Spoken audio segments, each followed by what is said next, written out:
સુરતના ઉધનામાં ચીકુવાડી ખાતે જર્જરિત બિલ્ડિંગ પર એસએમસી દ્વારા સીલ મારવાની કાર્યવાહી કરવામાં આવી છે, જેમાં 70 જેટલા મકાનો અને 30 જેટલી દુકાનોના રિનોવેશનની કામગીરી દરમિયાન સીલ મારવામાં આવ્યા છે। મારું નામ પુંડારિયા પ્રવીણભાઈ નથુભાઈ, હું ચીકુવાડી બિલ્ડિંગ નંબર 1 માં રહું છું।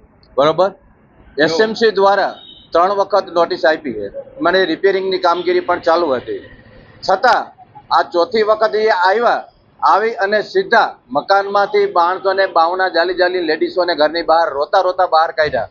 બરોબર, એ લોકોને પહેલા એવી જાણ કરીને મુદત માગેલી, કમિશનર સાહેબ પાસે ગયા હતા ત્યારે એને 30 એપ્રિલ સુધીની મુદત આપેલી, છતાં આ લોકો અત્યારે 20 માર્ચે કેમ આવ્યા? એકદમ ઝડપથી જે માણા ખાતા કે પાણી પીતા બહાર નીકળ્યા અને માણા બહાર બેઠા છે, અત્યારે રોવે છે, માણસો, બાળકો રોવે છે, વડીલો હતા રોવે છે, અને ખાધા વગરના પાણી પીધા વગરના સવારના અત્યાર સુધી હજી આમના બધા બેઠેલા છે। અને મ્યુનિસિપાલિટી વાળા બધા મકાનમાં સીલ મારીને ચાલ્યા ગયા, ડ્રેનેજ લાઈનના પણ સીલ મારીને ચાલ્યા ગયા, પાણીના કનેક્શન કાપી અને એ પણ ચાલ્યા ગયા। તો હવે અમારે શું કરવું? એનો કોઈ પાવર બિલ હોતા પણ કાપીને વહી ગયા જીબી વાળાને બોલાવીને। તો હવે અમારે આગળ એનું કરવું શું? કઈ મુદત તો એ લોકોને આપવી જોઈએ ને, તો કોઈ સાંભળવા રાજી નથી એસએમસી વાળા। કેટલાક મકાનો હતા અને કેટલી દુકાનો હતી? એક આમાં 5 એપાર્ટમેન્ટ ને એક એપાર્ટમેન્ટ બંધ છે, 6 એપાર્ટમેન્ટ છે, એક એપાર્ટમેન્ટમાં 14 ફ્લેટ છે, 14 પંચાને 70 ફ્લેટ છે।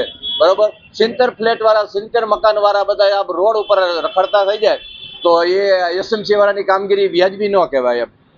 બરોબર છે તમારી તંત્ર પાસે?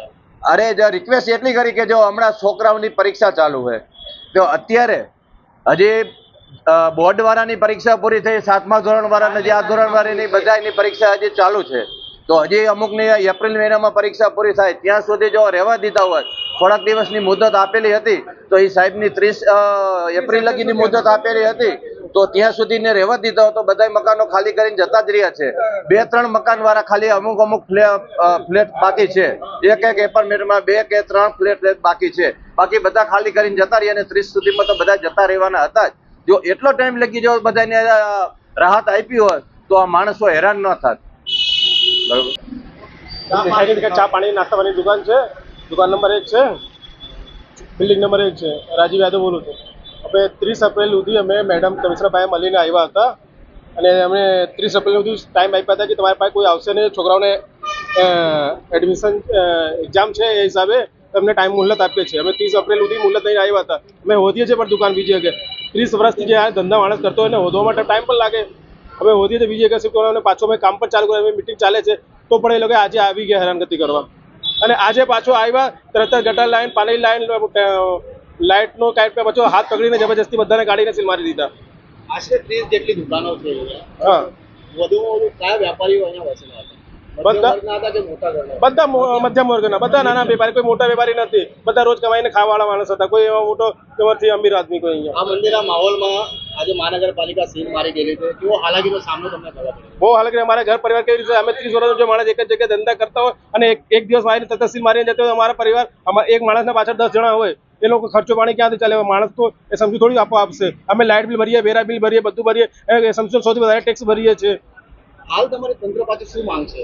અમે અમારા જે મુદ્દત માંગ્યા છે એપ્રિલ સુધી, એ અમે મુદ્દત આપીએ કે ત્યાર સુધી અમે બીજી આપણે હોદીને સેટ થઈ જઈએ 30 એપ્રિલ સુધી, પછી અમે 30 એપ્રિલ સુધી બધું લખીને આપ્યું। અહીંયા અમારે પ્રોબ્લેમ છે, એસએમસી વાળાની નોટિસો આવેલી છે, પણ એમાં કામ કરતાં થોડો અમને ટાઈમ લાગ્યો છે, એ બી છે, અને પ્લસ અમે તૈયારી કરી જ લીધી છે, અમારું બિલ્ડિંગનું કામ કન્ટિન્યુ એ લોકોએ જે માંગ્યું છે એ પ્રમાણે અમે રિનોવેશન ચાલુ કરી દીધું છે, બધી જ વ્યવસ્થિત એ લોકોના જે માંગણી છે નોટિસોમાં એ પ્રમાણે જ અમે ચાલ્યા છીએ। મહાનગરપાલિકા તરફથી આજે શું કાર્યવાહી કરવામાં? મહાનગરપાલિકા તરફથી આ ત્રીજી વખત સીલ મારવા આવ્યા છે લોકો, 2 વખત તો છૂટી ગયું હતું, આ વખતે એ લોકોએ અમને બધાને ઓન ધ સ્પોટ બહાર કાઢી અને સીલ લગાવ્યું છે। આશરે કેટલા મકાનો અને કેટલા દુકાનો?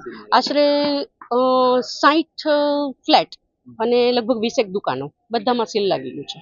તંત્ર પાસે તમારી હાલ માંગ શું છે? તંત્ર પાસે માંગ એટલી જ છે કે વ્યવસ્થિત તપાસ કરો, વ્યવસ્થિત અમને સપોર્ટ કરો, અમે તમને સપોર્ટ કરીએ છીએ, અમારે લીગલી જ કામ કરવાનું થાય છે, જે તમે કહો છો અમે કરવા રેડી જ છીએ। અત્યારે અમારી બિલ્ડિંગનું કામ ચાલુ જ છે ઓલરેડી। અને અમે એ પૂરું કરવા માંગીએ આ છીએ. પરિસ્થિતિમાં કેવો હાલાકીનો સામનો તમે હાલાકીની સામે એવું છે કે બહુ મોટી ઉંમરના માણસોને બી તકલીફ છે, નાના છોકરાઓ બી છે, અને ઇવન મને પોતાને ખુદને કમરનો બહુ મોટો પ્રોબ્લેમ છે. મારે 1.5 વર્ષ થયું છે, મારે એટલું મોટું ઓપરેશન થયું છે કે હું નીચે બેસી નથી શકતી, છતાં હું આજે નીચે છું.